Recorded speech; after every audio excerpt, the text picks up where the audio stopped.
अन्न साखळी. मित्रांनो, ही चित्र पहा. गवत व पानं अळी खाते.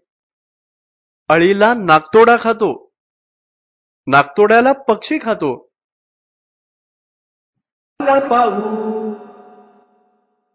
प्रश्न पहिला, पक्ष्याला कोण कोण खात असेल? उत्तर आहे, पक्ष्याला गरुड खातो. प्रश्न क्रमांक 2, वनस्पतीचं अन्न कोणतं? उत्तर आहे, पाणी व वातावरणातील कार्बन डायऑक्साईड वापरून सूर्यप्रकाशात वनस्पती स्वतःचं अन्न स्वतः तयार करतात. आता मित्रांनो, ही साखळी पहा. साखळीत अनेक कड्या आहेत. यातील कड्या सुट्या झाल्या तर त्यांना साखळी म्हणता येईल का?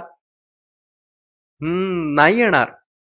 साखळीतील प्रत्येक कडी एक संपूर्ण वस्तू असली तरी ती मागे व पुढे असलेल्या कड्यांना जोडलेली आहे.